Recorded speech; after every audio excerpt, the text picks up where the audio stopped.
নমস্কার সবাইকে। Good morning to all of you. Welcome back to my channel to a new another blog. Today is 4th April 2025 Friday.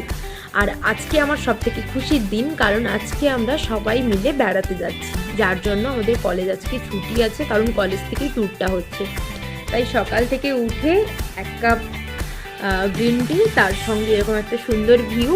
আর আমি এই ভিডিওটা অনেক দিন পরে দিচ্ছি, কারণ এডিট করতে সময় হয়নি, অনেকটাই লেট হয়ে গেছে। আর তোমরা এটা বুঝতেই পারছো, 4 তারিখের ভিডিও। আমাদের ট্যুরটা আসলে অনেকদিন থেকে হবে হচ্ছিল, তবে অনেক কারণে হয়ে ওঠেনি।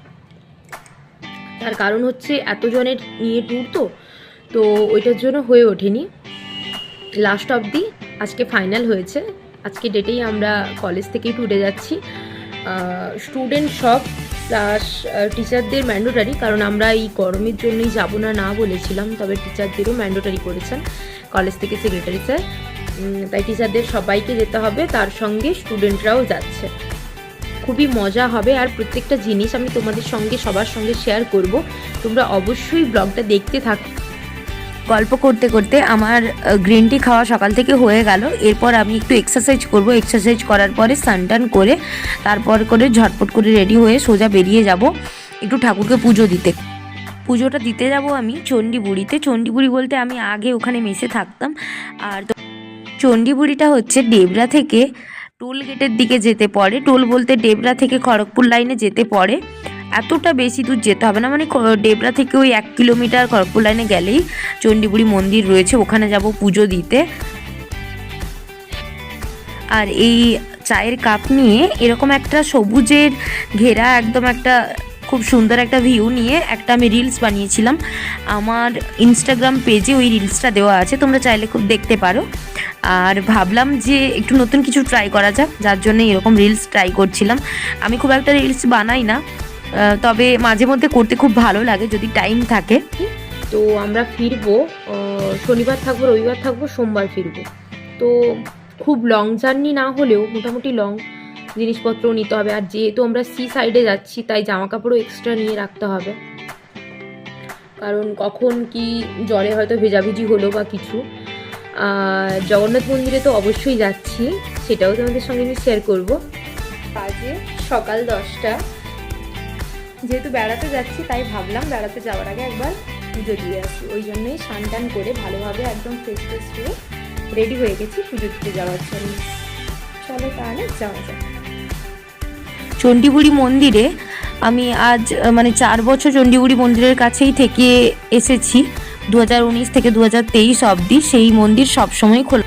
আর মন্দিরের যে পুরোহিত যিনি, উনিও আমার খুব চেনা। টোটো ধরে ডেবরা বাজার চলে গেছিলাম, ওখানে অল্প একটু প্রসাদ নিয়েছিলাম। প্রসাদ নিয়ে সোজা চলে গেছিলাম চণ্ডীবুড়ির মন্দিরে। আর ইনি হচ্ছেন মা চণ্ডী, এখানেই পুজো দিতে এসেছিলাম। আর ইনি হচ্ছেন পুরোহিত দাদু। এইটা হচ্ছে আমার প্রসাদ ঠাকুরের জন্য। তো উনি পুজো করলেন, আমার নাম গোত্র জিজ্ঞেস করে তারপর পুজো করলেন। আর তার পাশে যে মন্দিরটা দেখা যাচ্ছে, ওটা হচ্ছে খুবই পুরনো একটা শিবের মন্দির। আমি ওই শিব মন্দিরে প্রচুর বার পুজো দিয়েছি, প্রচুর বার। আর তার সাইড দিয়ে চলে গেছে NH। জায়গাটা সত্যি খুব সুন্দর।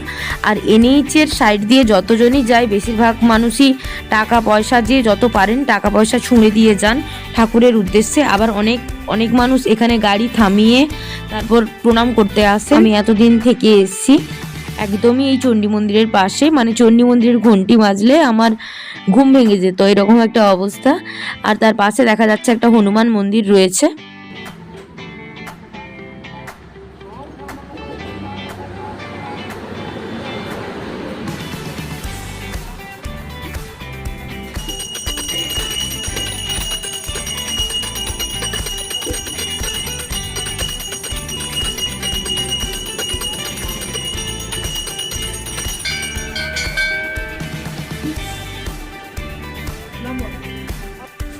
এই যে নাম গোত্র নিয়ে এবার ঠাকুরমশাই পুজো করছিলেন।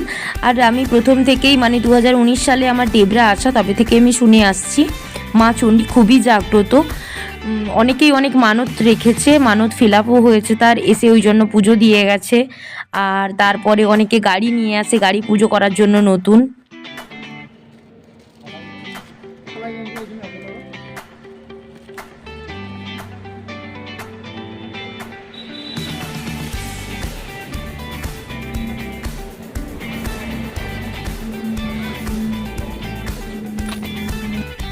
পুজো শেষ হওয়ার পরে আমাকে বেলপাতা আর একটু ঠাকুরের জল দিলেন, ওটা আমি নিয়ে মাথায় একটু ছুঁয়ে দিয়ে তারপর খেয়ে আমি হাত ধুতে গেলাম। তারপর সোজা চলে গেছিলাম ভাত খাওয়ার জন্য, কারণ আমি কিছুই রান্নাবান্না করিনি আর অনেকটা বেলা হয়ে গেছিলো, তাই ভাবলাম হোটেলে নিরামিষ ভাত খেয়ে নিই।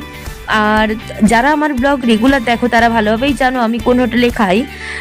ওটা খুবই ভালো হোটেল, প্লাস খুব ফ্রেশ খাবার দাবার দেয়, তাই জন্যই আমার খুব ভালো লাগে ওখানে। পাল ফ্যামিলি রেস্টুরেন্ট, তো ওখানেই আমি গেছিলাম, ওটা টোলগেট পেরিয়ে যেতে হয়। আর রেস্টুরেন্টে ঢোকার পরেই আমি অর্ডার দিয়ে দিয়েছিলাম নিরামিষ ভাত, যেটা একদম ফ্রেশ খাবার ছিল, কারণ আমাদের ওই দিন রাতেই ট্রাভেল ছিল, তাই কোনো রিচ রান্না নেইনি, একদম কম তেলের রান্না যেগুলো সেগুলোই নেওয়া হয়েছে, প্লাস যেগুলো নিরামিষ খাওয়া দাওয়ার ওইগুলোই নিয়েছিলাম। ভাতের সঙ্গে ছিল একটা পেঁয়াজ ছিল, লেবু ছিল, লঙ্কা ছিল, একটা ঢ্যাঁড়স আর আলু দিয়ে তরকারি ছিল, আলু ভাজা ছিল, চাটনি ছিল, ডাল ছিল, তার সঙ্গে ওপাশে ছিল একটা শুক্তো। এই ছিল আমার আজকের খাবারের মেনু।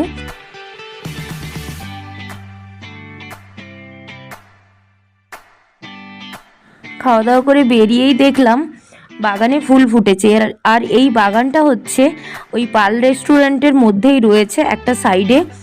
ওরা আমি দেখেছি বিকেলবেলা গাছের খুব পরিচর্যা করে, আর এই যে ফুলগুলো হয়েছে এগুলো খুব দেখতে ভালো লাগলো, তাই একটু ক্যামেরাবন্দি করে নিলাম তোমাদের সঙ্গে শেয়ার করার জন্য। তারপর তাড়াতাড়ি করে আমি ফ্ল্যাটে চলে এলাম, কারণ জিনিসপত্র প্রচুর গোছানো বাকি ছিল, কিচ্ছু গোছানো ছিল। এখন বাজে দুপুর 2টো, এখন জিনিসপত্র গোছানো শুরু করেছি।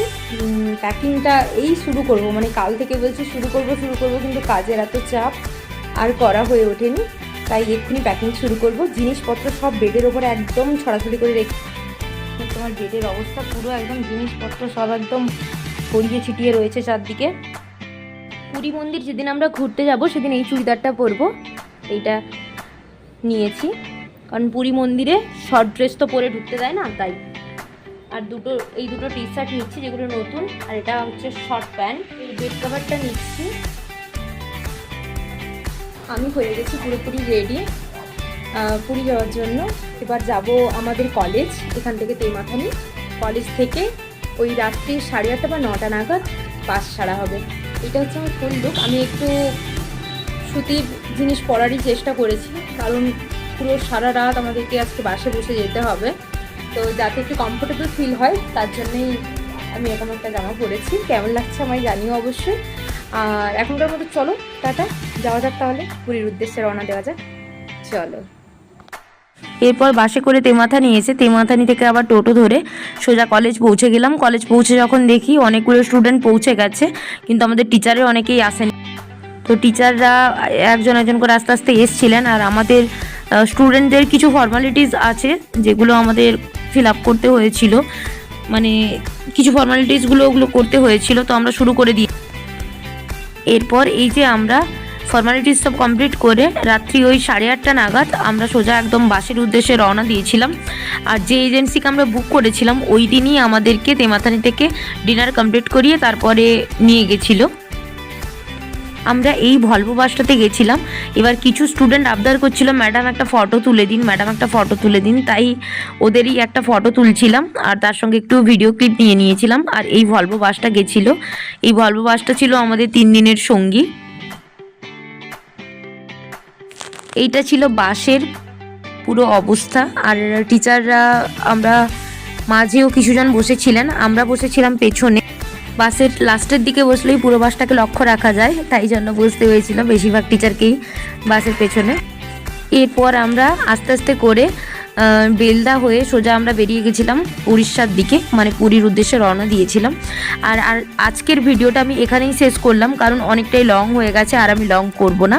পরের দিন দেখা হচ্ছে একদম উড়িষ্যাতে গিয়ে, মানে সমুদ্রের সাইডে গিয়েই একদম সকালটা হবে। আজকের ভিডিওটা আমি এখানেই শেষ করলাম। যদি কিছু ভালো লেগে থাকে like, comment, share with subscribe. আজকের মতো টাটা।